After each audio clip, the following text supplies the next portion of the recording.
சித்திரை ஒண்ணு பொறந்தாச்சு. எங்கேயாவது கோயிலுக்கு போணும். ஆனா, இந்த முறை ரொம்ப நாளா ஆசைப்பட்ட ஒரு இடத்துக்கு போலாம் அப்டின்ட்டு கிளம்பியாச்சு. போகும்போது கையில குரல் பாக்ஸோட கார்ல குரல கேட்டுட்டே நான் போனேன். எங்க போனேன்னு கேட்குறீங்களா? இதோ பாருங்க.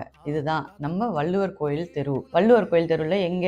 நேரா பார்த்தோம் அப்டின்னா, நம்ம வள்ளுவர் கோயில். ஆமாங்க. மயிலாப்பூர்ல வள்ளுவர் அவதரித்த திருத்தலம் அப்படின்னு சொல்லிட்டு வள்ளுவர் கோயில் ஒண்ணு இருக்கு. அந்த கோயிலுக்கு தான் நான் போயிருந்தேன். அங்க போன உடனே எனக்கு பயங்கர ஆச்சரியமா இருந்தது. அவ்ளோ நீட்டா, அவ்ளோ கிளீனா, ரொம்ப அமைதியான ஒரு இடம். ரொம்ப சூப்பரா இருந்தது.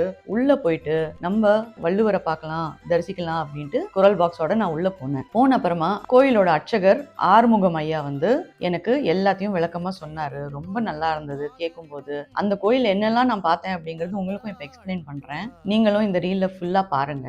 முதல்ல போன உடனே அங்க வந்து வள்ளுவர் வந்து மூலஸ்தானத்துல இருந்தாரு. அதை தாண்டி அப்படியே அவரை தரிசிச்சுட்டு வரும்போது அங்க வந்து வாசுகி அம்மா இருந்தாங்க. வாசுகி அம்மாவை தாண்டி வரும்போது அங்க வள்ளுவர் அவங்க அப்பா அம்மாவோட இருந்தாங்க. அவங்க அம்மா பேர் வந்து ஆதி, அவங்க அப்பா பேர் வந்து பகவான். சோ அவர் வந்து எழுதின முதல் குறள், அதாவது அகர முதல் எழுத்தெல்லாம் ஆதி பகவான் முதற்றே உலகு அப்படிங்கறதுல அவங்க அப்பா அம்மாவை குறிப்பிடுறாரான்னு எனக்கு தெரியல. பட் இருந்தாலும் ரொம்ப நல்லா இருந்தது பார்க்கும்போது. ரொம்ப சந்தோஷமா இருந்தது. அந்த இடத்துல இலுப்ப மரத்துக்கு கீழே தான் அவர் பிறந்தாரு அப்படிங்கிறது அவர் சொல்லிட்டு இருந்தாரு நம்ம அர்ச்சகர். அங்க வந்து வள்ளுவர் சிலையும் அவங்க அப்பா அம்மாவையும் வச்சிருந்தாங்க.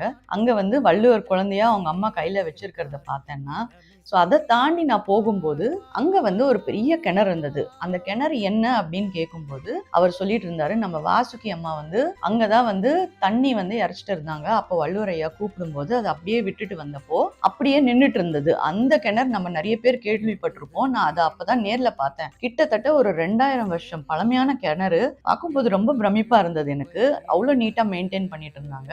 அந்த கிணறை தாண்டி போனா அங்க வந்து முப்பால் மண்டபம் அப்படின்ட்டு இருக்கு. அதுல வந்து அறம் பொருள் இன்பம் அப்படின்னு சொல்லிட்டு 1330 குறளும் அங்க நம்ம வந்து பார்க்க முடியும். அதை தாண்டி வெளியில வரும்போது அங்க ஒரு சின்ன குளம் மாதிரி செட் பண்ணியிருக்காங்க. அதுதான் பொற்றாமரை குளம் அப்படிங்கிற மாதிரி சொல்றாங்க.